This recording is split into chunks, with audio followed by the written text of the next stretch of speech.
നമസ്കാരം. എല്ലാവർക്കും ഷാവിഷിൻ്റെയും മൊയ്തീൻ ഷായുടെയും അഭിനന്ദനങ്ങളും ആശംസകളും.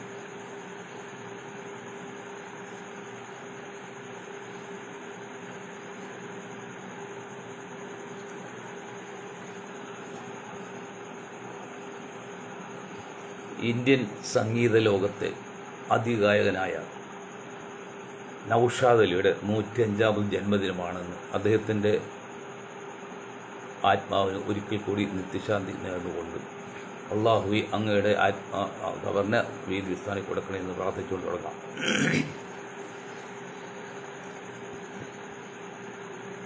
എയർപോർട്ടിൽ ഒരു പരിപാടി ഉള്ളതുകൊണ്ടാണ് വന്ന വഴിയാണ് വൈകാൻ കാരണം. അതിൽ ക്ഷമയോദിക്കുകയാണ്. മറ്റൊന്ന്, ആലുവ മെട്രോ സ്റ്റേഷനടുത്ത് ഒരു അരമണിക്കൂർ നിൽക്കേണ്ടി വന്നു, വെയിറ്റ് ചെയ്യേണ്ടി വന്നു വണ്ടി വരാൻ വേണ്ടി. ആ സമയത്ത് വീക്ഷിച്ചപ്പോൾ മാർത്താണ്ഡപുരം പാലത്തിൻ്റെ ഭാഗത്ത് മണിക്കൂറുകളോളം ഇപ്പോഴും നീണ്ട ക്യൂ തന്നെയാണ്. അതിന് പരിഹാരമായിട്ട് 1999 മെയ് മാസം 1-ാം തീയതി ഞങ്ങൾ ഒരു അഭിപ്രായം പറഞ്ഞു, ഒരു നിർദ്ദേശം വെച്ചു. അങ്കമാലിയിൽ നിന്ന് അരൂരിലേക്ക്, അല്ലെങ്കിൽ അരൂരിൽ നിന്ന് അങ്കമാലിയിലേക്ക് ഒരു മെഗാ ബൈപ്പാസ്, ഒരു 8-വേ ട്രാക്ക്. 8-വേ ട്രാക്ക് ന്യൂഡൽഹി നോയിഡയാണ് ഉള്ളത് ഇപ്പോൾ. അതപ്പോൾ 2ാമത്തെ ആയിരിക്കും ഇന്ത്യയിൽ. മെഗാ ബൈപ്പാസ് ലോകത്തിന് ആദ്യത്തെ ആയിരിക്കും.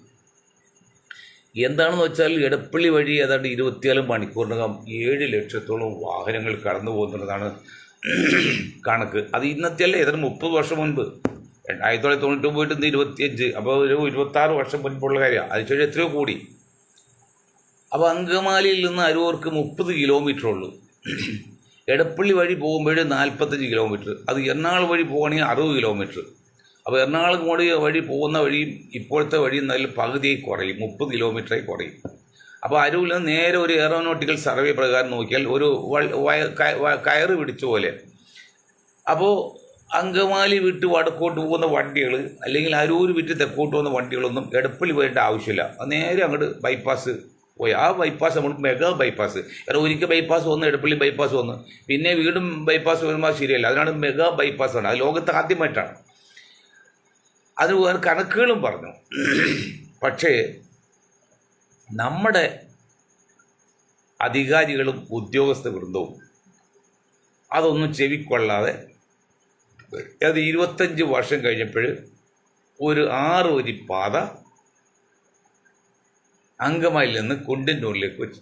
അത് ഏതിൽ വെച്ച്? പെരുമ്പാവൂരടുത്തോട് കൂവപ്പടിയൊക്കെ കറങ്ങി തിരിഞ്ഞ് 45 കിലോമീറ്റർ അവസാനിക്കും. 5 കിലോമീറ്റർ കൂടുതലാണ്. പണി തുടങ്ങിയിട്ടുള്ളൂ, ഒന്നായിട്ടില്ല, എത്രയോ വർഷം പിടിക്കും. എന്താണ് നമ്മുടെ ഗവൺമെൻറ്റിനും നമ്മുടെ ഉദ്യോഗസ്ഥന്മാർക്കും പറ്റുന്ന തകരാറ്? അത് രാഷ്ട്രീയക്കാരുടെ കെടും കാര്യസ്ഥിതി ആണോ? ആണെന്ന് തന്നെ പറയണം. ഒരു ഉദാഹരണം പറഞ്ഞാൽ, നമ്മുടെ കൊച്ചിൻ കോർപ്പറേഷൻ ഇപ്പോൾ വൈപ്പിൽ പോകുന്ന വഴിയിൽ പണി തുടങ്ങിയിട്ട് 10-15 വർഷമായി തുടങ്ങിയിട്ട്. അത് അവിടുത്തെ കാർ പോർച്ചുകളിൽ ഒരു സാധാരണ വീട് വയ്ക്കുക, ഫസ്റ്റ് ഫ്ലോറിലാണ്, പൊക്കത്തിലാണ് കാർ പോർച്ചിൻ്റെ ലൈൻ ഇതാണ് തട്ട് വരുന്നത്. നിങ്ങൾ ആലുവ പാലസ് നോക്ക്. എത്ര 150 വർഷം മുമ്പ് പടുത്ത ആലുവ പാലസിൻ്റെ കാർ പോർച്ച് 2 നിലയുടെ മുകളിലാണ് വലിയ പില്ലർ കൊടുത്തിട്ട്. ഇതിപ്പോൾ ഈ പണി പൂർത്തിയായിട്ടില്ല, ഇപ്പോഴും പൂർത്തിയായി വരുമ്പോഴേക്കും അത് വീണ്ടും അത് ചെറുതായി പോവില്ലേ? എന്താ കാരണം? 40-50 വർഷം മുമ്പ് ചെയ്ത പ്ലാനാണ്. കോർപ്പറേഷൻ പണി നീണ്ടു പോയി, പലവരും സ്വാർത്ഥ താല്പര്യങ്ങൾക്ക് വേണ്ടി. അവസാനം പാസ്സാക്കിയപ്പോൾ ആ പ്ലാനാണ് പണിത്. 30 വർഷം 40 വർഷം കൊണ്ട് ലോകത്ത് എന്തെല്ലാം മാറ്റം വന്നു. ഇന്ത്യയിൽ വന്നു, കേരളത്തിൽ വന്നു, എറണാകുളത്ത് വന്നു. അതൊന്നും നോക്കാതെ നമ്മുടെ ഉദ്യോഗസ്ഥന്മാർ, നമ്മുടെ രാഷ്ട്രീയക്കാർ, കോർപ്പറേഷൻ അധികാരികൾ, ഈ മണ്ടന്മാരെല്ലാം കൂടി അങ്ങോട്ട് പാസ്സാക്കി ആ പ്ലാനുകൾ. ഇപ്പോൾ വല്ലതും കൊള്ളാവോ? എന്താണ് നമ്മൾ ഈ നെറികെട്ട രാഷ്ട്രീയക്കാർ? ഞാനൊരു രാഷ്ട്രീയക്കാരാണ് പറയുന്നത്. രാജ്യത്ത് നശിപ്പിച്ചെടുക്കുള്ളൂ. അവർക്ക് അവരുടെ താല്പര്യങ്ങളാണ്. അവർക്ക് എന്ത് മെമ്മറി എന്നറിയോ? അവരുടെ എതിരാളികളെ നശിപ്പിക്കാൻ വേണ്ടി അവർക്ക് 100 കൊല്ലം മുമ്പുള്ള സംഭവം ഒരു കാണാതെ അറിയാം. എനിക്ക് നേടാൻ വേണ്ടി വരാനുള്ള 50 കൊല്ലം കണക്കാക്കി നമ്മൾ പ്ലാൻ ചെയ്യും. എന്നാൽ ആ ബുദ്ധിയൊന്നും നല്ല കാര്യങ്ങൾക്ക് വേണ്ടി ചെലവഴിക്കുന്നില്ല. അല്ല, ഓരോ പദ്ധതികളും തകർച്ചയുടെ പക്കത്താണ്. ഇത് പറയുമ്പോൾ പണ്ട് കാലത്ത് 50-100 വർഷം മുൻപ് ഹജ്ജ് നോട്ട് എന്ന് പറയുക, കളർ 100 നോട്ട്. ആ നോട്ട് ഇന്ന് ലണ്ടനിൽ വെച്ച് ലേലത്തിൽ പോയത് 56 ലക്ഷം രൂപ. ഓരോന്നിൻ്റെ പ്രസക്തിയാണിത്. അതുപോലെ നമ്മുടെ ആൾക്കാർക്ക് എന്തിങ്ങനെ മനസ്സിലാകാത്തത്? ഇപ്പോൾ കോർപ്പറേഷൻ ഓഫീസ് ഒന്നും ആയില്ല, ഒരു GCD അവിടെ കിടപ്പുണ്ട്, ഒരു നടക്കുന്നില്ല. അങ്ങനെ കോർപ്പറേഷൻ ആണെങ്കിൽ ഒരു പണി നടക്കുന്നില്ല.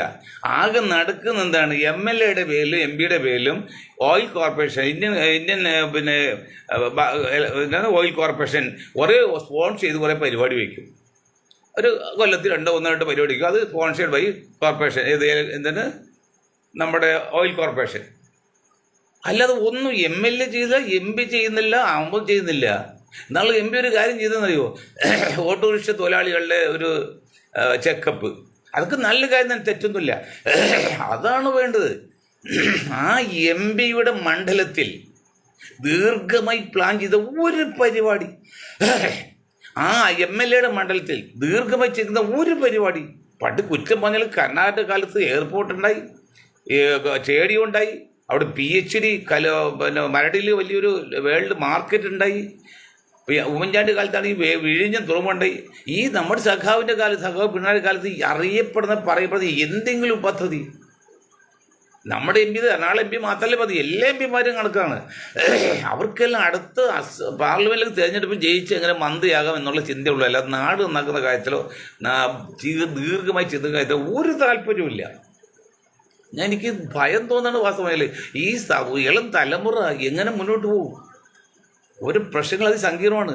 സാധനങ്ങൾ വില കൂട്ടിപ്പറഞ്ഞ ഒന്നുമില്ല. ഇപ്പോൾ കഴിഞ്ഞ ഈ ഡിസംബർ ക്രിസ്തുമസ് മുമ്പ് ഒരാഴ്ചകളിൽ ഏതാണ്ട് 25-30% വില കൂട്ടിയേക്കാണ്. നമ്മൾ കാര്യം മനസ്സിലാക്കണം. മട്ടൻ, ബീഫ്, ചിക്കൻ എല്ലാം 30% കൂടുതലുണ്ട്. ഏത് 2 ആഴ്ച ഉണ്ടായിട്ടുള്ളൂ.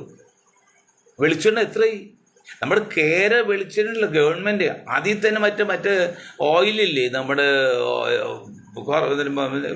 ഓയിലേ, ഡീസൽ ഓയിലൊക്കെ വരുന്ന ആ സാധനം, അത് കൊണ്ടുപോകണമെന്ന് അവിടുത്തെ സ്റ്റാഫ് പറഞ്ഞായിട്ട് കേൾക്കുന്നുണ്ട്. അപ്പം പിന്നെ ആര് വിശ്വസിക്കാം? ഒരു സാധനം വാങ്ങിക്കത്തില്ല. പാലാണെങ്കിലും അത്, ഓയിലാണെങ്കിലും അത്, വെളിച്ചെണ്ണ എന്താണെങ്കിലും ഇതൊന്നും ചെക്ക് ചെയ്യാനും അവർക്ക് ആവശ്യമില്ല. ഇന്നിപ്പോൾ ഒരു കാർട്ടൂൺ കണ്ട്, നമ്മുടെ പാലക്കാട് എടുത്തിട്ടുണ്ടല്ലോ മറ്റേ ചെക്ക് പോസ്റ്റ്, അവിടെ ഒരാൾ അയാൾ 10-20 പോക്കറ്റിലെ ഷർട്ട് ഇട്ടായിരുന്നു. അതിലെ തുറന്നു നോക്കിപ്പോണ്ട് കോടിക്കണ്ട് രൂപയുടെ കൈക്കൂലി വാങ്ങിച്ച പണതാണ്. ശരിയോ തെറ്റോ എനിക്കറിയില്ല, ചാനലിൽ കണ്ടാണ്. എവിടെ എത്തി നമ്മൾ? കാരണം ഒരു ലോറിക്കാർ 100 രൂപ, 500 കുറച്ച് 500 കൊടുത്താലും എത്ര ലോറി ദിവസം കടന്നു പോകുന്നത്? അതെല്ലാം കൊടുക്കില്ല, പോക്കറ്റിൽ വയ്ക്കില്ലേ? അവിടെ ജോലി കിട്ടാൻ വേണ്ടി ലക്ഷങ്ങൾ കൊടുത്താണ് അവിടെ പിന്നെ ആൾക്കാർ അങ്ങോട്ട് അലോട്ട് ചെയ്തത്. പക്ഷേ എൻ്റെ സ്നേഹിതരുണ്ട് ഒരു അലിയാർ, ഇതിലാണ് സെയിൽ ടാക്സിലാണ്. പക്ഷെ പുള്ളി അങ്ങോട്ട് കിട്ടി പോയില്ല. എനിക്ക് പൈസ ഇത് വേണ്ട, വീട്ടിൽ കിടന്നുറങ്ങുന്നുണ്ട്, പോയില്ല. എല്ലാവരും 5-6 ലക്ഷം കൊടുത്ത് അങ്ങോട്ട് പോകാൻ ശ്രമിക്കുമ്പോൾ പുള്ളിക്ക് അവിടെ കിട്ടിയിട്ട് പോലും പുള്ളി പോയില്ല. അത് വേറെ കാര്യം. അപ്പം ഇതാണ് രാഷ്ട്രീയക്കാർ ചെയ്യുന്നത്. എന്തൊരു ഇതാണ്, എനിക്കൊന്നും മനസ്സിലാകുന്നില്ല. രാജ്യത്ത് ഇത്ര കണ്ട് വെളിയിലെത്തിച്ചു. പിന്നെ മറ്റൊരു കാര്യം, റാഫി കൊച്ചിൻ നമ്മുടെ സുഹൃത്താണ്. അദ്ദേഹം എന്തായാലും ഒരു കാര്യം പറഞ്ഞു, അദ്ദേഹത്തിന് അറിയാമായിരിക്കും എങ്കിലും അങ്ങനെ പറഞ്ഞുള്ളൂ. അല്ല, ഒരു കാര്യമുണ്ട്, ശ്രദ്ധിച്ച് കേൾക്കണം. മക്കളും കാരണവന്മാർ അല്ലെങ്കിൽ അച്ഛനും അമ്മയുടെ സ്വത്ത് മക്കൾക്ക് എഴുതി കൊടുക്കും. അത് കഴിഞ്ഞിട്ട് കാര്യമായിട്ട് അന്വേഷിക്കാതെ അച്ഛനും അമ്മയും ഒഴിവാക്കുന്ന രീതി ചില സ്ഥലത്തേലും കാണുന്നുണ്ട്. എല്ലാവരും അങ്ങനെയൊന്നുമില്ല, വളരെ കുറച്ചുപേർ. അങ്ങനെ ചെയ്താൽ ആ സ്വത്ത് തിരിച്ചെടുക്കാനുള്ള നിയമമുണ്ട് സാർ. ഇവിടെ ഇന്ത്യയിലൊക്കെ നിയമമുണ്ട്. അവർ ഇഷ്ടദാനം കൊടുത്ത വസ്തു അവർക്ക് അന്വേഷിക്കാൻ ബാധ്യതയുള്ള മക്കൾ അന്വേഷിച്ചില്ലെങ്കിൽ RDOയ്ക്കോ അല്ലെങ്കിൽ കളക്ടർക്കോ ചെറിയ വെള്ളക്കള്ളാസിന് പരാതി കൊടുത്താൽ അത് അതുപോലെ തിരിച്ചെടുക്കാൻ വ്യവസ്ഥയുണ്ട്. ഇവിടെ നമ്മൾ ചിന്തിക്കേണ്ട കാര്യം, 60, 70, 80 വയസ്സ കാരണന്മാർ, അവർക്ക് ഇത്രയും കാലം ജീവിച്ചല്ലോ, പട്ടിണിയാലും പോയിട്ട് ജീവിതം കഴിച്ചില്ലേ. അപ്പോൾ മക്കൾ വരും തലമുറയാണ്, അവർക്ക് ജീവിക്കാൻ അനുവദിക്കുക. അത് ഉത്തരവാദിത്തമുണ്ട് അച്ഛനും അമ്മയ്ക്കും. അതുപോലെ ഈ മക്കൾ, നാളെ ഈ മക്കളും അച്ഛനും അമ്മയാവും. അതുകൊണ്ട് എന്ത് ചെയ്യണം? ഈ പ്രായമുള്ള അച്ഛനും അമ്മയും അന്വേഷിക്കുക. അപ്പോൾ ഒന്നിനൊന്ന് പൂരിതമാണത്. മക്കൾ അച്ഛനെ അന്വേഷിക്കുക, അച്ഛൻ മക്കളെ ജീവിക്കാൻ അനുവദിക്കുക. 2 കാര്യം ചെയ്യണം. ഞാൻ ഒരു കാര്യം, ഒരു കേസിൽ ചെന്നപ്പോഴേ ഒരു പെൺകുട്ടിയുടെ തർക്കമാണ്, അമ്മായിയമ്മയായിട്ട് തർക്കുക. അപ്പോൾ ഞാൻ പഠിച്ചപ്പോൾ ഒറ്റ കാര്യം പറഞ്ഞുള്ളൂ, മോളെ, നീ നിൻ്റെ അമ്മയെ പോലെ നിൻ്റെ അമ്മായിയമ്മയും കാണുക. എന്താ ചെയ്യുക? നിൻ്റെ അമ്മയെ പോലെ നീ അമ്മായിയമ്മയും കാണുക. അതുപോലെ ആ അമ്മായി അമ്മയോട് എന്ന് പറഞ്ഞാൽ നിങ്ങളുടെ മകളെ പോലെ നിങ്ങൾ മരുമകളെ കാണുക. ഇങ്ങനെ കാണുന്ന വീടുകളിൽ ഒരു വിഷയമില്ല. എനിക്ക് 100 ഉദാഹരണങ്ങൾ അറിയാം. അങ്ങനെ കണ്ടു നോക്ക്. അങ്ങനെ നിയമമുണ്ടെന്ന് പറയണം. അത് ഞാൻ അത് വിശദീകരണം കൊടുക്കുന്നില്ല, അതൊരു സമാധാനിക്കുക എന്ന് പറയണം. മറ്റേ ഇപ്പോൾ ഡൽഹിയിൽ തെരഞ്ഞെടുപ്പ് പോലെ 70 സീറ്റുണ്ട്. ഫെബ്രുവരി 5-ാം തീയതി വോട്ടെടുപ്പ്, 8-ാം തീയതി വോട്ടെണ്ണൽ. അവിടെ ആം ആദ്മി പാർട്ടിയും അല്ലെങ്കിൽ BJPയുടെ അല്ലാതെ കോൺഗ്രസ് ഒരു പ്രസ്ഥാനം ഉണ്ടെന്ന് പോലും ആരും പറയുന്നില്ല.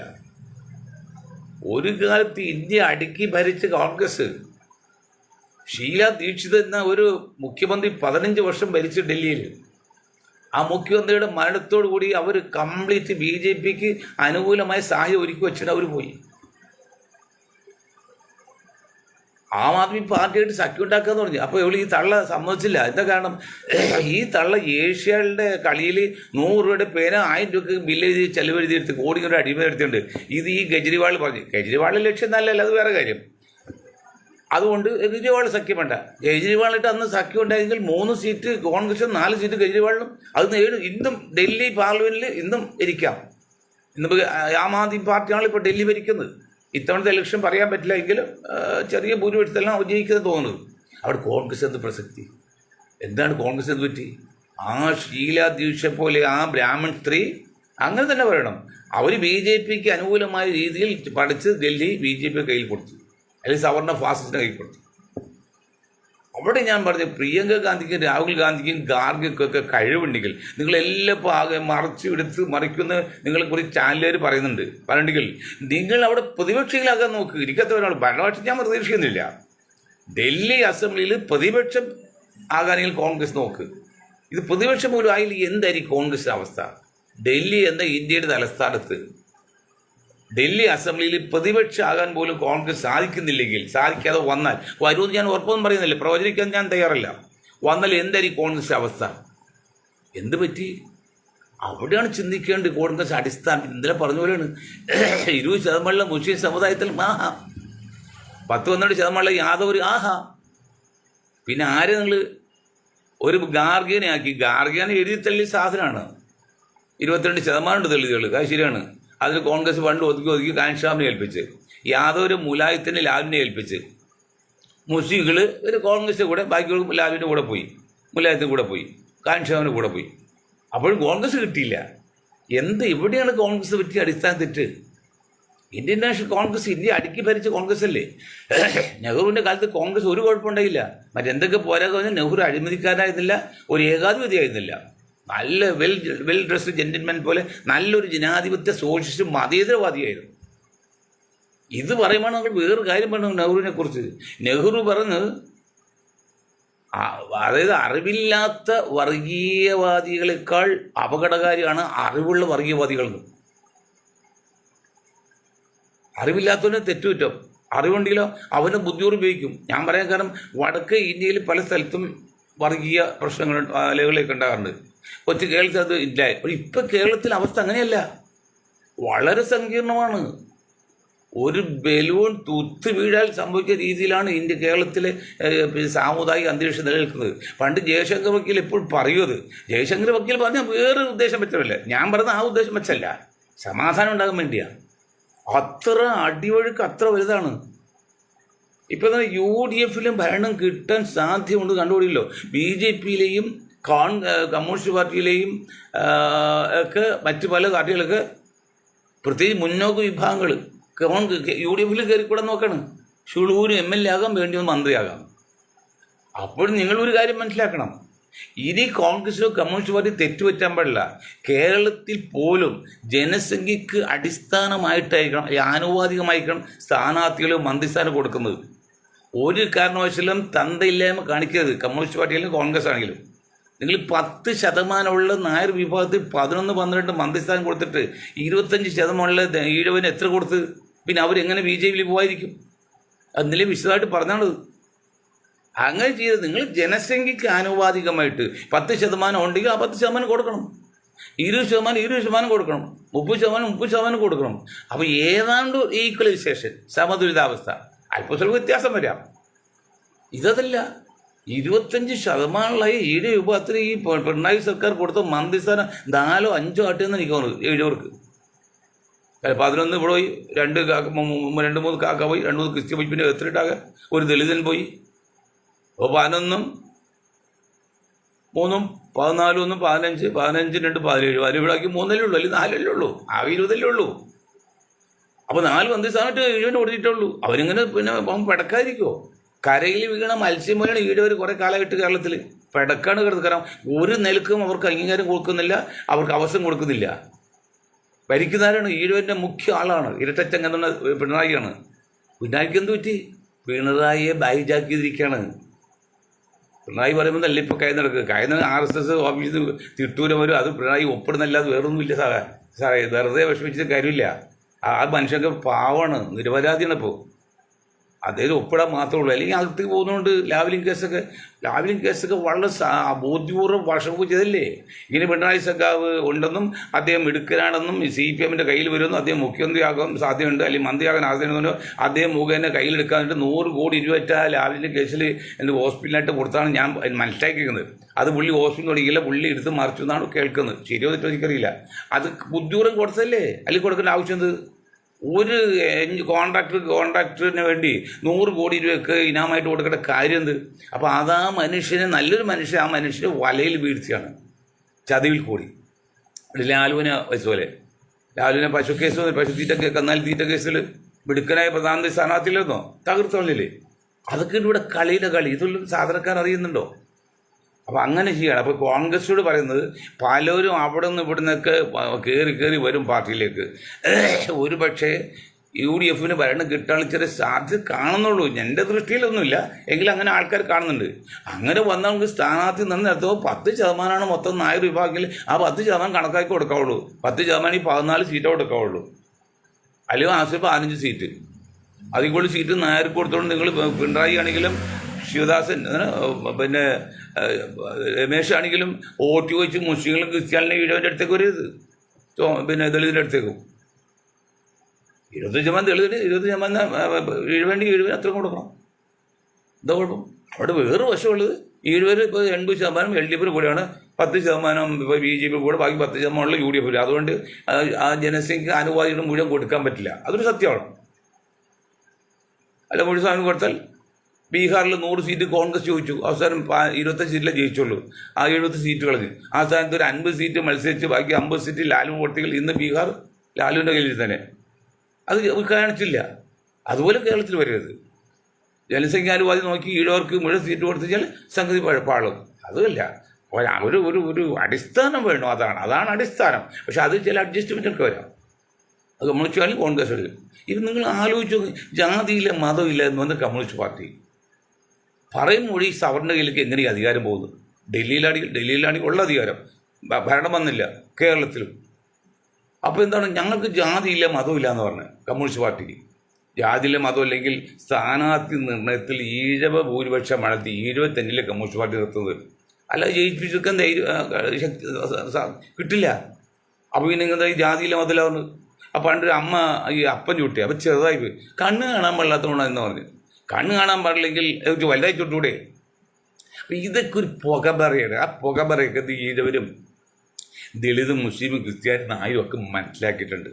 ഇനി പുകമറയല്ല, ഇത് നമുക്ക് വേണ്ടി യഥാർത്ഥ സത്യമാണ്, ഒറിജിനൽ റൈറ്റ്, ഒറിജിനൽ ട്രൂ. അതാണ് വേണ്ടത്.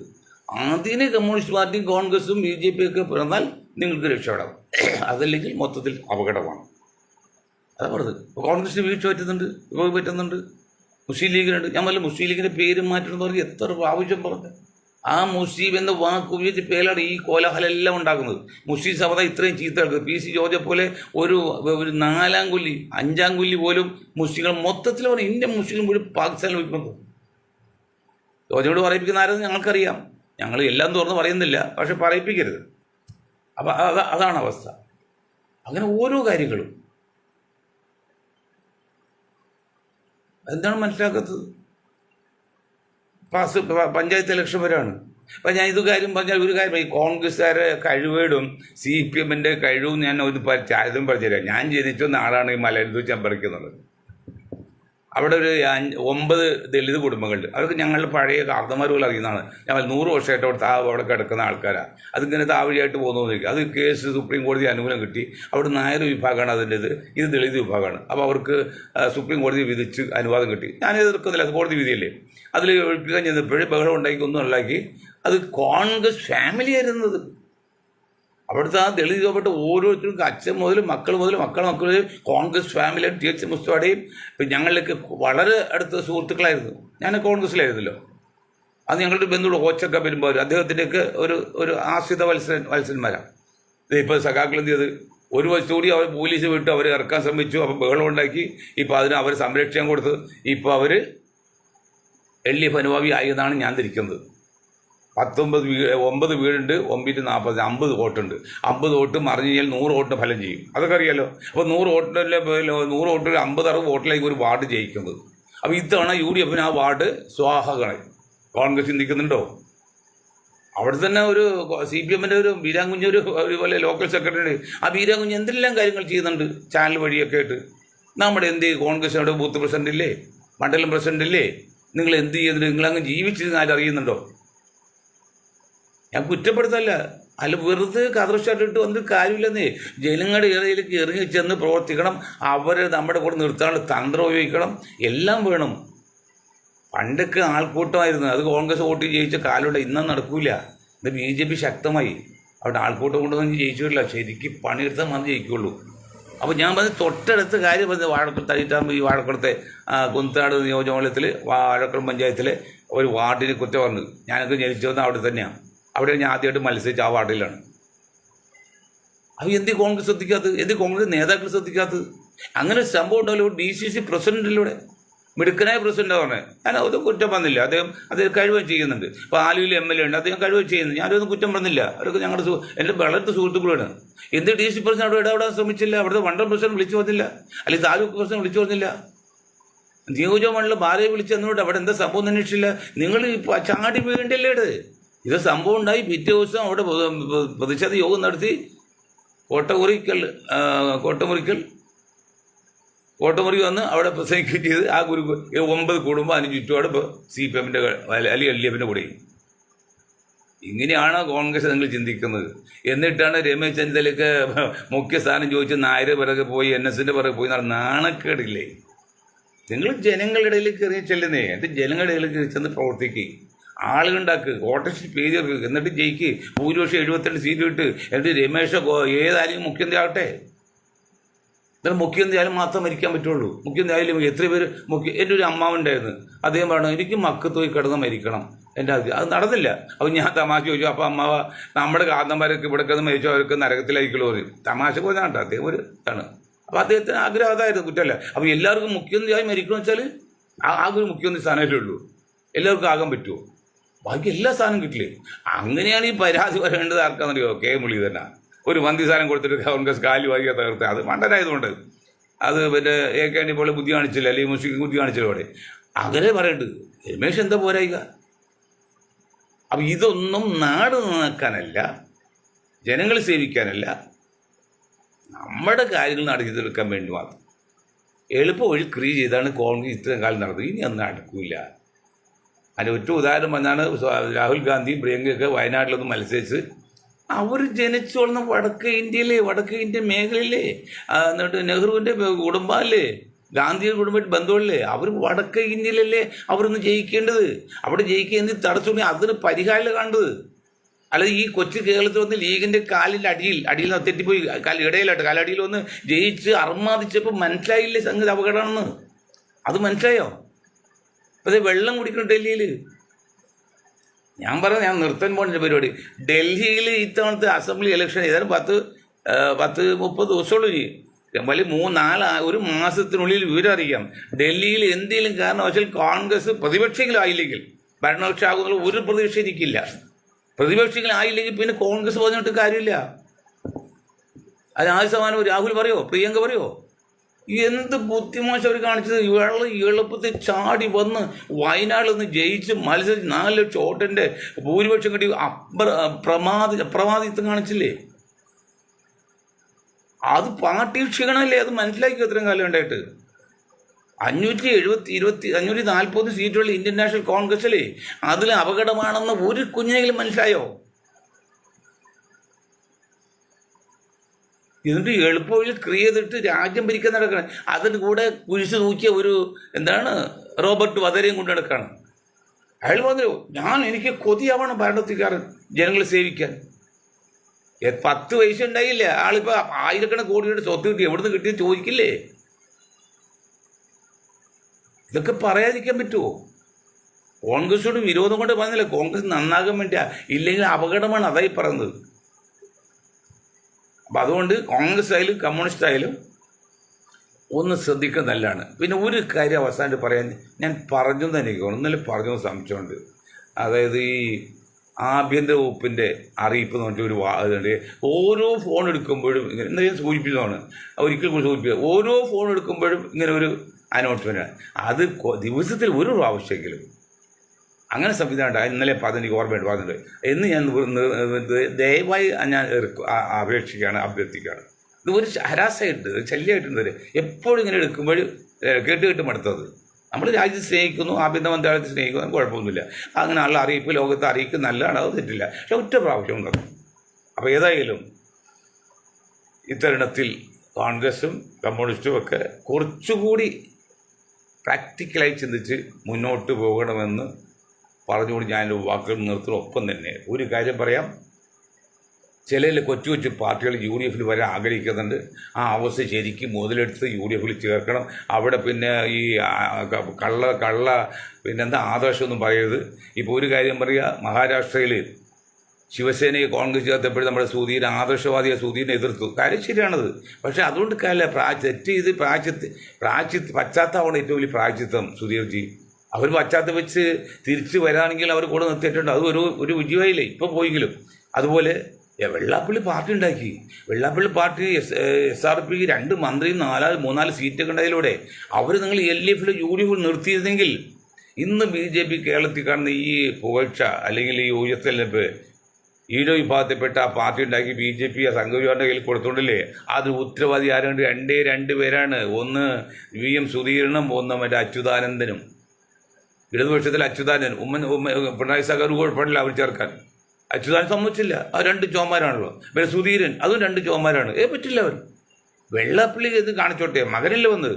ആ മകനുണ്ടാക്കിയ പാർട്ടി മുന്നണി ചേർത്ത് ഒരു മന്ത്രിസ്ഥാനം കൊടുത്ത എന്താ കുഴപ്പം?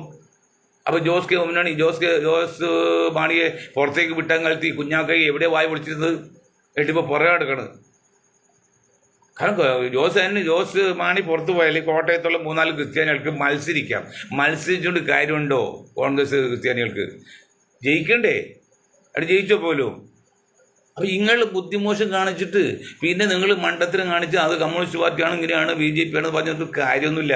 നിങ്ങൾ തന്നെയാണ് ഈ അവസ്ഥ ഉണ്ടാക്കുന്നത്. അന്ന് ഷീല ദീക്ഷിത് പോലും ഇങ്ങോട്ട് VM സുധീരൻ വരെ എടുത്താൽ നിങ്ങൾ തന്നെയാണ് ഇതിനൊക്കെ ഒരു പരിധി വരെ കാരണക്കാർ എന്ന് പറഞ്ഞുകൊണ്ട് ഞാൻ എൻ്റെ വാക്കുകൾ നിർത്താതെ നിങ്ങൾക്ക് ഒരായി നന്ദി. ജയ് ഹിന്ദ്.